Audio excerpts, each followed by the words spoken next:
महाराष्ट्र के निकाय चुनाव में इस बार एआईएमआईएम चीफ असदुद्दीन ओवैसी ने भी दम दिखाया है।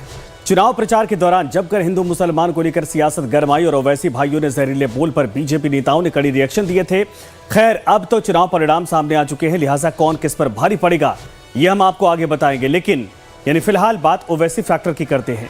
असदुद्दीन ओवैसी के नेतृत्व वाली ऑल इंडिया मजलिस-ए इत्तेहादुल मुसलमीन यानी कि एआईएमआईएम ने महाराष्ट्र नगर निगम चुनाव में शानदार प्रदर्शन किया। मायानगरी मुंबई में एआईएमआईएम के विजयी प्रत्याशी से बात की लाइव टाइम संवाददाता ने। नवनिर्वाचित पार्षदों ने क्या कुछ कहा है, ये आप सुनिए।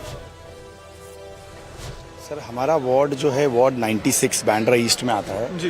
If you compare Bandra east with Bandra west, और जो सारे एरियाज आते हैं आपके वार्ड में, यस, तो if you compare Bandra east with Bandra west you will feel a big difference कि बांद्रा वेस्ट में उतरने के बाद का क्या सिचुएशन है ग्राउंड लेवल पे, और ईस्ट को आप देखो तो उसके क्या हाल है। तो ये क्यों है?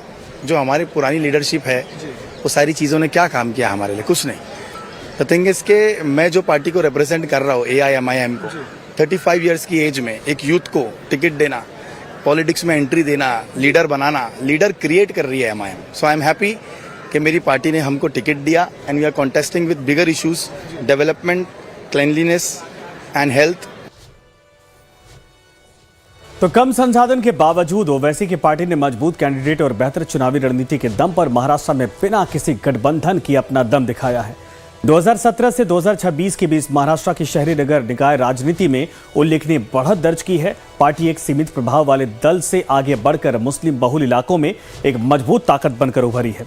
एआईएमआईएम ने अल्पसंख्यक मतों का एकीकरण किया और चुनिंदा शहरी क्षेत्र में एक अहम दावेदार के रूप में अपनी मौजूदगी दर्ज करवाई है।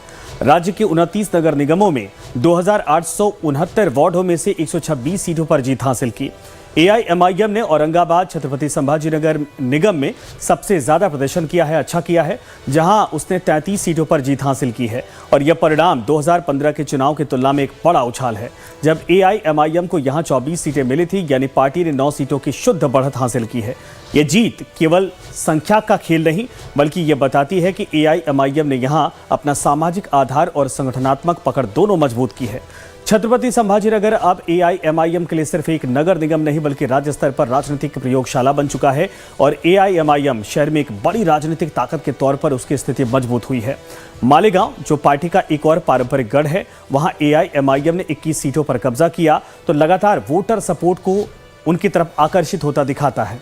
वहीं नांदेड़ वाघाला नगर निगम में एआईएमआईएम ने 14 सीटों के साथ एक मजबूत जगह बनाई है, जबकि धुले में पार्टी ने 10 सीटें हासिल की और एआईएमआईएम ने अमरावती में भी बढ़त बनाई, जहां पार्टी ने 12 सीटें जीती और जालना से छोटी लेकिन प्रतीकात्मक रूप से महत्वपूर्ण जीत मिली है। यहां एआईएमआईएम ने 2 सीटें हासिल की। वहीं अकोला में 3 सीटों पर कब्जा किया तो अहिल्यानगर में 2 सीटें जीती हैं और साथ में आपको बता दें कि आरएसएस के गढ़ नागपुर में भी ओवैसी की पार्टी ने 6 सीटों पर कब्जा कर लिया। तो शिंदे के गढ़ ठाणे में भी 5 सीटें हासिल की हैं और पड़भरी में भी 1 सीट जीतने में सफल हो पाई है। सोलापुर में भी एआईएमआईएम ने 8 सीटें हासिल की हैं। वहीं मायानगरी मुंबई में ओवैसी की पार्टी ने दम दिखाया और 8 सीटों पर कब्जा कर इस बार पतंग उड़ाया है। मुंबई में हमारे एक्स एमएलए जनाब वारिस पठान साहब का, शोलापुर के इंचार्ज थे अनवर सादात का, इन तमाम लोगों की मेहनत और जुस्तजू की वजह से अल्हम्दुलिल्लाह एक बहुत अच्छा रिजल्ट आया है। और मैं उम्मीद करता हूं कि जो हमारे कॉरपोरेटर्स कामयाब हुए हैं वो आवाम की उम्मीद पर उतरेंगे, क्योंकि मैंने पहले भी कहा था कि जीतना लगता है बड़ा मुश्किल, मगर जीतने के बाद जो मराहिल सामने आते हैं उसको कामयाबी से अबूर करना, आवाम की उम्मीदों पर उतरना, आवाम को दस्तयाब रहना और अपने बॉडी लैंग्वेज में, अपनी जबान से जो आप मिलनसारी के मजाहरे आवाम से करते हैं इलेक्शन के इंतखाबी मुहिम के दौरान, उसी को बरकरार रखना बहुत जरूरी है। तो महाराष्ट्र में मिली शानदार सफलता से उत्साहित ओवैसी ने बीजेपी पर वार किया और आरोप लगाया कि बीजेपी शासित राज्यों में मुसलमानों के साथ भेदभाव किया जाता है। क्या पैगाम देना चाह रहे बीजेपी रूल्ड स्टेट्स?